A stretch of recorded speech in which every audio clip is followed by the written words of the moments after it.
Hello बच्चों। आज हम क्लास 12th का एक नया चैप्टर स्टार्ट करने जा रहे हैं जिसका नाम है haloalkanes and haloarenes. किसी भी चैप्टर को स्टार्ट करने से पहले हमें उसके बारे में कुछ बेसिक्स पता होने चाहिए। तो सबसे पहला जो टॉपिक हमारा जाएगा इस चैप्टर का वो है अबाउट सॉल्वेंट्स। क्या है ये? About solvents. देखो, आप मेरे साथ साथ ही नोट्स बनाते जाना क्योंकि वरना ना नोट्स रह जाते हैं। ठीक है? तो सॉल्वेंट जो है ना बेटा, ये दो तरीके का होता है। मैं इसे दो कैटेगरी में क्लासिफाई कर रही हूँ। ठीक है? सबसे पहली कैटेगरी है मेरी पोलर सॉल्वेंट और दूसरी कैटेगरी है मेरी non polar solvent. Polar solvent का मतलब क्या है? पोलर सॉल्वेंट का मतलब है जिसका डाइपोल मोमेंट जीरो ना हो, जिसका डाइपोल मोमेंट जीरो ना हो। और नॉन पोलर सॉल्वेंट का मतलब क्या है? जिसका डाइपोल मोमेंट जीरो हो। ठीक है, जिसका डाइपोल मोमेंट जीरो हो। जैसे जैसे बेंजीन। बेंजीन का डाइपोल मोमेंट जीरो होता है। जैसे साइक्लोहेक्सेन। जैसे कार्बन डाइसल्फाइड। जैसे CCl4। ये मेरे ऐसे सॉल्वेंट्स हैं जिनका डाइपोल मोमेंट जो है ना वो जीरो होता है। ठीक है? बॉन्डिंग में पढ़ा था ना अपन ने।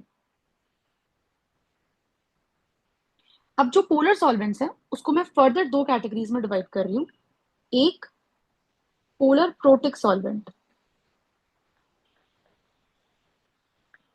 जिसको मैं PPS बोल रही हूँ, और एक पोलर ए प्रोटिक सॉल्वेंट जिसको मैं PAS बोल रही हूँ। ठीक है? अब ये क्या होते हैं? इनको इस तरीके से क्लासिफाई क्यों किया है? तो भैया जो PPS है ना, PPS नाम बता रहे हैं, polar. Polar means dipole moment zero नहीं होगा। प्रोटिक, प्रोटिक का मतलब ये H+ देगा। तो पोलर प्रोटिक सॉल्वेंट का मतलब है इसके पास एबिलिटी है टू डोनेट H+। क्या है इसके पास? एबिलिटी है H+ देने की। और H+ कैसे देगा, क्यों देगा? क्योंकि जो इसका हाइड्रोजन एटम है वो किसी हाईली इलेक्ट्रोनेगेटिव बंधे से जुड़ा होगा। Is connected with highly electronegative atom like fluorine, oxygen, nitrogen etcetera. भैया तुम किसी इलेक्ट्रोनेगेटिव बंदे से जुड़े होगे तभी तो उस पे नेगेटिव आएगा और हाइड्रोजन पे पॉजिटिव आएगा, तभी तो वो बॉन्ड टूटेगा। ठीक है? जैसे पानी। यहाँ पे हाइड्रोजन किससे जुड़ा होता है? ऑक्सीजन से। जैसे एसिटिक एसिड। जैसे अमोनिया। जैसे अल्कोहल। ठीक है? अब ये जो मैंने लिखा है पोलर ए प्रोटिक सॉल्वेंट, तो भैया पोलर ए प्रोटिक सॉल्वेंट क्या होता है? पोलर ए प्रोटिक, पोलर मतलब तो हो गया भैया पोलैरिटी है। ए प्रोटिक मतलब आप H+ डोनेट नहीं कर सकते। Can not donate H+। इसके एग्जाम्पल्स बहुत आराम आराम से देखेंगे। सबसे पहला एग्जाम्पल है एसीटोन। दूसरा एग्जाम्पल है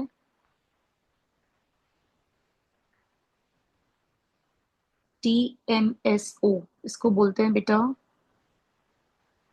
डाइमिथाइल सल्फोक्साइड, DMSO। फिर है मेरे पास डाई इथाइल ईथर। प्रिग्नार्ड रिएजेंट में ये यूज होता है,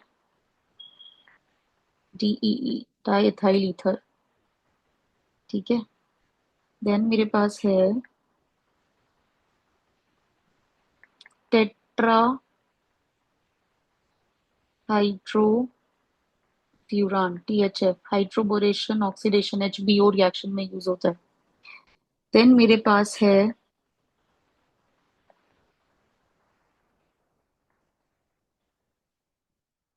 DMF, डाई मिथाइल फॉर्मामाइड।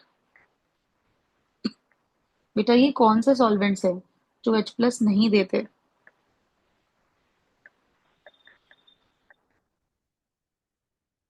फिर मेरे पास है डाई मिथाइल एसीटामाइड, DMA। फिर मेरे पास है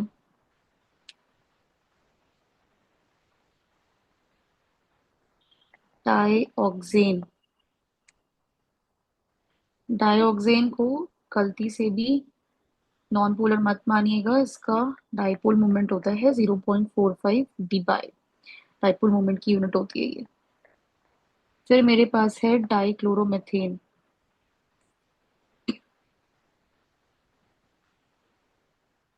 फिर मेरे पास है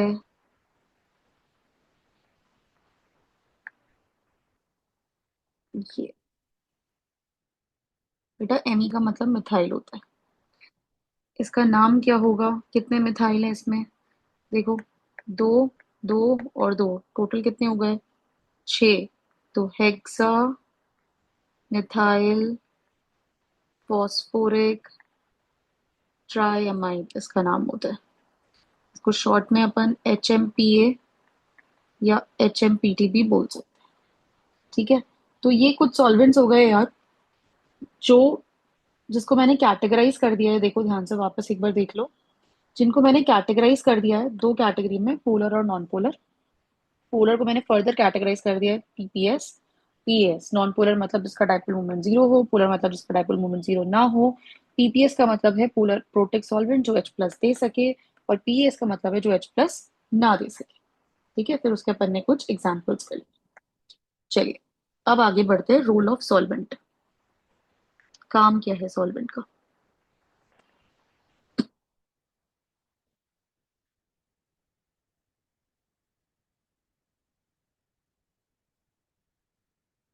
देखो, जो नॉन पोलर सॉल्वेंट है उसमें कोई पोलैरिटी तो है नहीं, तो जब भी उसमें कोई मैं कैटायन या एनायन डालूंगी, खुद उसमें पोलैरिटी नहीं है, तो किसी भी कैटायन और एनायन को भी वो अपने अंदर डिसॉल्व नहीं कर पाएगा, क्योंकि लाइक देखो, कोई भी चार्ज्ड चीज होती है जिसके पास डाइपोल मोमेंट होता है, वही तो कैटायन और एनायन को डिसॉल्व कर पाएगा ना। जो खुद ही चार्ज्ड नहीं है, जिसके पास खुद ही पार्शियल नेगेटिव पार्शियल पॉजिटिव है ही नहीं, कुछ है ही नहीं, पोलैरिटी है ही नहीं, तो वो किसी भी चार्ज्ड बंदे को कैसे स्टेबल करेगा, ऑपोजिट अट्रैक्ट्स। इसके पास खुद के पास चार्जेस नहीं है, तो वो पॉजिटिव बंदा इसके अंदर डाल भी दिया तो अट्रैक्ट कैसे करेगा, करेगा ही नहीं। ठीक है, तो यहाँ पे सबसे पहला टेक अवे पॉइंट क्या है कि non polar solvents do not solvate cation and anion। तो cation और anion दोनों को कौन सॉल्वेट कर सकता है, PPS। कैसे कर सकते हैं, ध्यान से देखते जाइए प्लीज बोर्ड पे, इधर कहीं ना और नजरें नहीं जानी चाहिए। Polar protic solvent can solvate cation and anion both. दोनों को सॉल्वेंट, जो PPS है ये दोनों को ही सॉल्वेट कर सकता है, कैटायन को भी और एनायन को भी। कैसे कर सकता है, तो मैं एक एग्जांपल ले रही हूँ। मान लेते हैं कि अपन ने NaCl को पानी में डाला। किसको पानी में डाला, NaCl को पानी में डाला। पानी पोलर प्रोटिक सॉल्वेंट है ना, तो पानी के ऑक्सीजन के ऊपर कैसा चार्ज होता है, बताओ, पानी के ऑक्सीजन के ऊपर कैसा चार्ज होता है, पता है किसी को, पार्शियल नेगेटिव, क्योंकि ऑक्सीजन हाइड्रोजन से ज्यादा इलेक्ट्रोनेगेटिव होता है ना। तो पानी के ऑक्सीजन के ऊपर कैसा चार्ज होता है, पार्शियल नेगेटिव। ये पार्शियल नेगेटिव इस कैटायन को क्या करेगा, अट्रैक्ट। इसको क्या करेगा, अट्रैक्ट। देखो यहाँ अट्रैक्शन हो गई, तो कैटायन को सॉल्वेट कर दिया। सॉल्वेट करने का मतलब ये अट्रैक्शन हो गया। तो कैटायन को किसने सॉल्वेट किया, पानी ने। किस तरीके का अट्रैक्शन है, कैटायन कैसा है, आयन। पानी कैसा है, डाइपोल। तो कैटायन किस अट्रैक्शन से सॉल्वेट हुआ है, आयन डाइपोल इंटरैक्शन। कैसे सॉल्वेट कर पाए हो आप कैटायन को, किस तरीके का अट्रैक्शन हुआ है, आयन डाइपोल अट्रैक्शन। अब जरा एनायन के बारे में सोचो, this is my Cl negative, इसके बारे में सोचो। पानी का कौन सा वाला पार्ट पॉजिटिव कैरी कर रहा है, हाइड्रोजन। अभी मैंने आपको बताया ऑक्सीजन पे पार्शियल नेगेटिव होता है और हाइड्रोजन पे पार्शियल पॉजिटिव होता है ना, राइट। तो देखो, हाइड्रोजन पे पार्शियल पॉजिटिव होता है। तो ये पॉजिटिव नेगेटिव एक दूसरे को क्या कर रहे हैं, अट्रैक्ट। देखो ये रेड रेड जो मैंने बना रखा है, ये सिर्फ एक अट्रैक्शन है। तो एनायन कैसे सॉल्वेट हो रहा है, एनायन कैसे सॉल्वेट हो रहा है, मत बोलना यहाँ पे आयन डाइपोल इंटरेक्शन। क्लोरीन के साथ हाइड्रोजन का जो इंटरेक्शन हो रहा है एक तरीके का, किस तरीके का है ये, हाइड्रोजन बॉन्डिंग। ये स्पेशल टाइप हो गया हाइड्रोजन बॉन्डिंग, क्योंकि क्लोरीन भी हाइड्रोजन के साथ हाइड्रोजन बॉन्डिंग करता है। कौन कौन करता है हाइड्रोजन बॉन्डिंग, आपका FONCl, Cl भी समटाइम्स हाइड्रोजन बॉन्डिंग करता है। ठीक है, आयन डाइपोल में भी स्पेशल केस हो गया ये। थर्ड पॉइंट, ये आपने दो तरीके की बातें कर ली। अभी आपने बात कर ली नॉन पोलर जो है वो कैटायन एनायन दोनों भी नहीं करता, और जो पोलर प्रोटिक है वो कैटायन एनायन दोनों को ही करता है, सॉल्वेट दोनों को स्टेबल करता है। अब बात करते हैं पोलर प्रोटिक सॉल्वेंट की। तो पोलर प्रोटिक सॉल्वेंट जो है ये कैटायन को तो सॉल्वेट करता है, पर एनायन को नहीं करता, पर एनायन को नहीं करता। क्यों नहीं करता, उसका रीजन जानेंगे। देखो मैंने फिर से NaCl लिया है, ठीक है। इसमें एक एग्जाम्पल मैं ले लेती हूँ, मैं एसीटोन का एग्जाम्पल ले लेती हूँ, ठीक है। एसीटोन का एग्जाम्पल ले लेती हूँ, ये मैंने एसीटोन बना दिया, ये मेरा एसीटोन है। ऑक्सीजन पे पार्शियल नेगेटिव है, यहाँ पे भी बना दो, सुंदर लगता। ये मेरा पार्शियल नेगेटिव है, ये नेगेटिव पॉजिटिव एक दूसरे को क्या कर रहे हैं, अट्रैक्ट कर। नेगेटिव पॉजिटिव एक दूसरे को क्या कर रहे हैं, अट्रैक्ट कर। लेकिन सुनो, जो ये एसीटोन है, अगर आप एसीटोन को बहुत आराम से यहाँ पे देखो, तो ऑक्सीजन पे पार्शियल नेगेटिव है और कार्बन पे पार्शियल पॉजिटिव है। सो बेसिकली इस कार्बन को जिसपे पार्शियल पॉजिटिव है उसको क्लोरीन के पास जाना चाहिए था, यहाँ पे कार्बन को आना चाहिए था, है ना। उसको अट्रैक्ट करने के लिए कार्बन को आना चाहिए था, बट बेटा कार्बन जो है ना वो हर तरफ से घिरा पड़ा है। देखो ये हर तरफ से ना, एक तरफ से ऑक्सीजन से, एक तरफ से CH3 से, तो ये इसके एकदम सामने आ ही नहीं पाता, क्योंकि स्टेरिक हिंड्रेंस बहुत ज्यादा मिल रही है।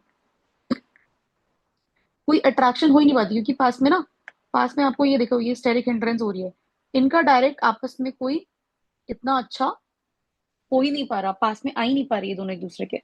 तो एनायन जो है उसको सॉल्वेशन नहीं मिल पाती, किसमें, कोई सॉल्वेशन नहीं हो पाती एनायन की, किसमें बोलो, PAS, पोलर एप्रोटिक सॉल्वेंट। क्या ये बात समझ आई, क्या ये बात समझ आई, मुझे प्लीज थम्स अप करके बताना क्या ये बात समझ आई। ठीक है, तो ये मेरे सॉल्वेंट की कहानी थी। चलिए अब, ये हमारे बेसिक्स थे, अब हम चैप्टर को स्टार्ट करते हैं।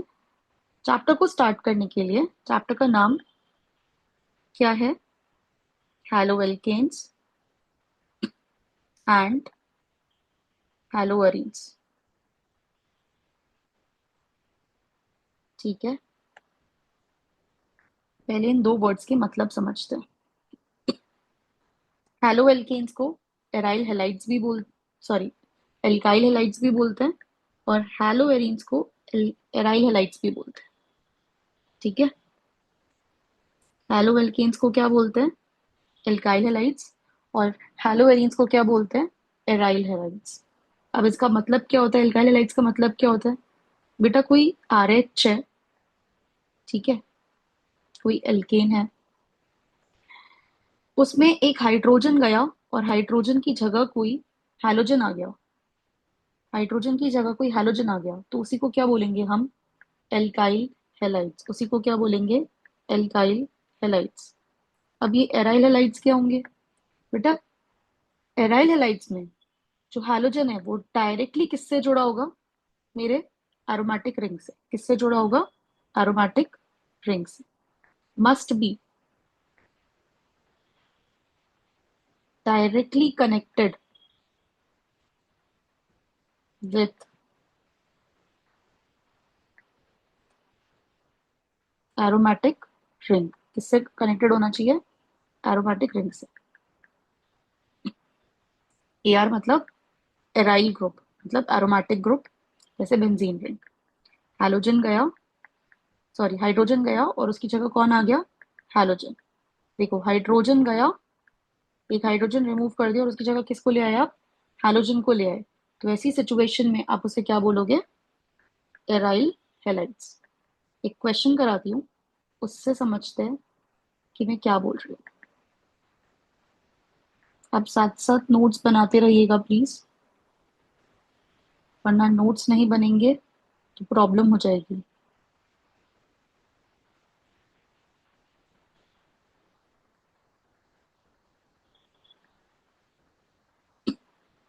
आप साथ साथ मेरे इस क्वेश्चन को लिखिए।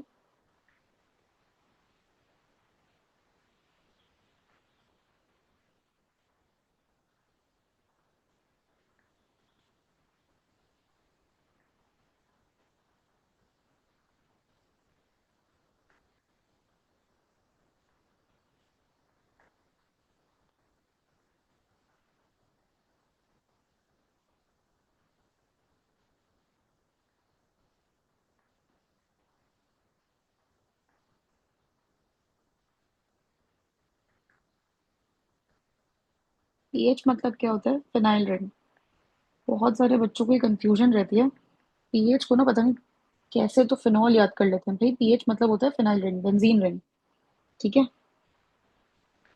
क्वेश्चन मुझसे क्या पूछ रहा है? क्वेश्चन पूछ रहा है कि बताओ एराइल हैलाइड्स कौन कौन है। एराइल हैलाइड्स में हाइड्रोजन डायरेक्टली किससे जुड़ा होना चाहिए? एरोमेटिक रिंग से। यहाँ पे हाइड्रोजन क्या इस रिंग से जुड़ा है? नहीं, वो कार्बन से जुड़ा है जो कि रिंग के बाहर है। तो ये एराइल हैलाइड नहीं होगा। ठीक है। यहाँ पे हाइड्रोजन क्या मेरी रिंग से जुड़ा हुआ है? एरोमेटिक रिंग है क्या ये? हाँ। क्या उसी से डायरेक्टली जुड़ा हुआ है? हाँ। तो ये एराइल हैलाइड होगा, तो उसका सेकंड तो होगा। ठीक है। क्या ये जो रिंग है ये एरोमेटिक है? जी नहीं। तो हाइड्रोजन रिंग से तो जुड़ा है पर एरोमेटिक रिंग से नहीं जुड़ा है। क्या हाइड्रोजन एरोमेटिक रिंग से जुड़ा है, बेंजीन से जुड़ा है? जी हाँ। तो ये भी मेरा एराइल हैलाइड है। क्या ये रिंग मेरी एरोमेटिक है? जी नहीं। तो फिर ये एराइल हैलाइड नहीं है। बेंजीन रिंग के बगल वाले कार्बन से हैलोजन जुड़ा है, ना कि बेंजीन रिंग से, तो ये भी मेरा एराइल हैलाइड नहीं है। तो आई होप आपको एराइल हैलाइड क्या होते हैं समझ में आ गया। ठीक है, आगे चलें। चलिए, जो मेरा नेक्स्ट टॉपिक है वो है classification of alkyl halides based upon number of halogen atoms.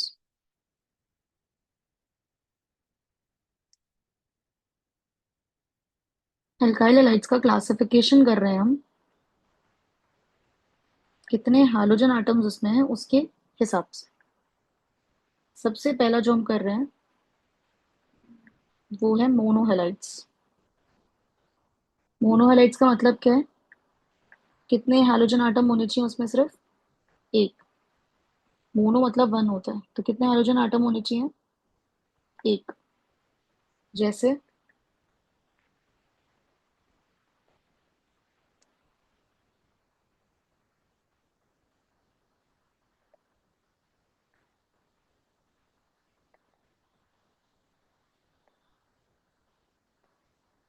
ध्यान से देखेंगे, एक हैलोजन है, एक हैलोजन है, एक हैलोजन है ना?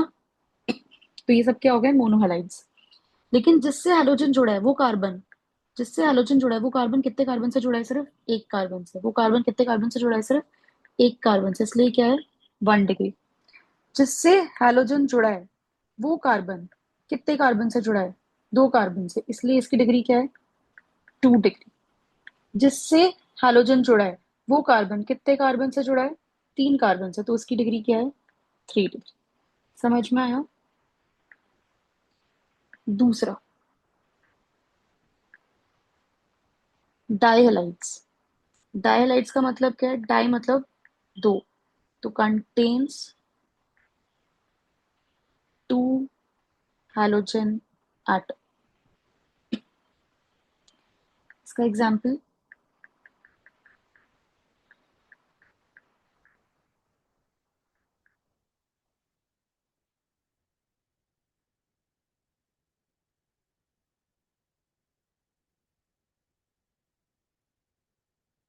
ये कौन, सब में दो दो हैलोजन है ना, दो दो हैलोजन है।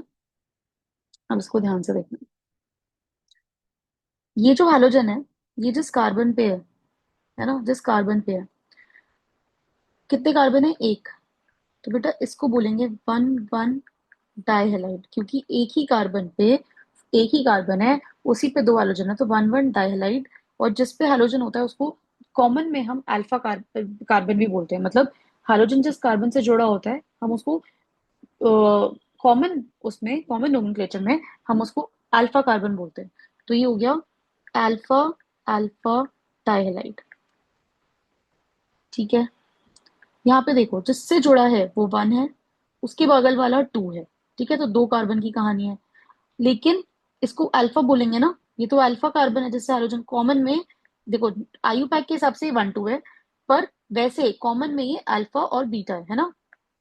तो इसका नाम क्या हो जाएगा, वन वन डाइहेलाइड। इसका नाम भी वन वन डाइहेलाइड हो गया, या अल्फा अल्फा डाइहेलाइड हो गया, है ना। अगर आप इसको देख रहे हो, ये अल्फा है तो ये बीटा, ये वन है तो आयु पैक के हिसाब से तो ये टू।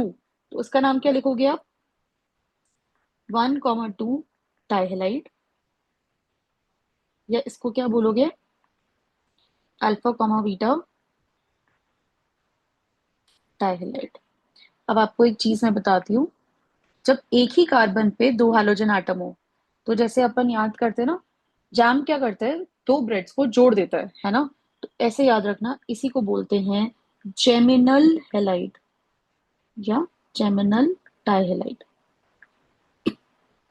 जेमिनल, याद रखो, जैम क्या करता है, दो ब्रेड्स को जोड़ देता है, तो ये दो हाइड्रोजन एक ही कार्बन पे चिपके हुए।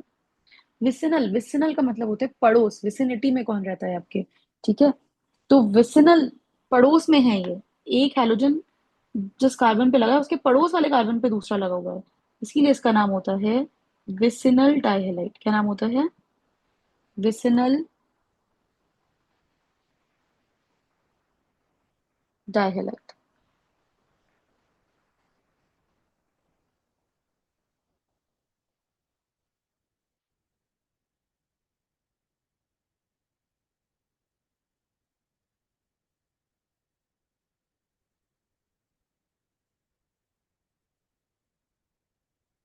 ठीक है, आई होप ये बात समझ में आई। आगे चलें। तीसरी कैटेगरी है ट्राइहेलाइड्स। ट्राइहेलाइड्स का क्या मतलब हो गया, ट्राइहेलाइड्स का मतलब हो गया तीन हैलोजन। जैसे ये बहुत इंपॉर्टेंट एग्जांपल्स हैं ये, तीन क्लोरीन है इधर, इधर तीन ब्रोमीन है, और इधर तीन आयोडीन है। इनकी कॉमन नेम बहुत इंपॉर्टेंट है और बहुत बार पूछे जाते हैं। ये है क्लोरोफॉर्म, ये है ब्रोमोफॉर्म, और ये है आइडोफॉर्म। चौथा क्लासिफिकेशन है बेटा टेट्राहेलाइड्स। टेट्रा मतलब चार होता है। इसका एक बहुत अच्छा एग्जाम्पल हमारे पास है CCl4। इसको बोलते हैं, इसका नाम है कार्बन टेट्रा क्लोराइड। बहुत सारी जगह पे ये एज अ सॉल्वेंट यूज होता है। ठीक है, अब कुछ और बातें भी देख लेते हैं, कुछ और चीजें भी देख लेते हैं। सबसे पहली बेटा, डबल बॉन्डेड कार्बन को बोलते हैं, डबल बॉन्ड बनाने वाले कार्बन को बोलते हैं, चाहे ये हो विनाइलिक कार्बन। क्या बोलते हैं, विनाइलिक कार्बन। तो डबल बॉन्ड वाला कार्बन अगर विनाइलिक कार्बन है, तो उससे जुड़ा हुआ जो ये हेलाइड है, ये हैलोजन इसी से जुड़ा हुआ है, तो उसको बोलेंगे फिनाइल हेलाइड। क्या बोलेंगे, फिनाइल हेलाइड। ठीक है, दूसरा बेटा, डबल बॉन्ड का पड़ोसी कार्बन, डबल बॉन्ड का पड़ोसी कार्बन जो होता है उसको बोलते हैं, तो ये डबल बॉन्ड का पड़ोसी कार्बन है, इसको बोलते हैं एलाइलिक कार्बन। क्या बोलते हैं, एलाइलिक कार्बन। तो ये हेलाइड कैसी हो गई, एलाइल हेलाइड। कैसी हो गई, एलाइल हेलाइड। तीसरा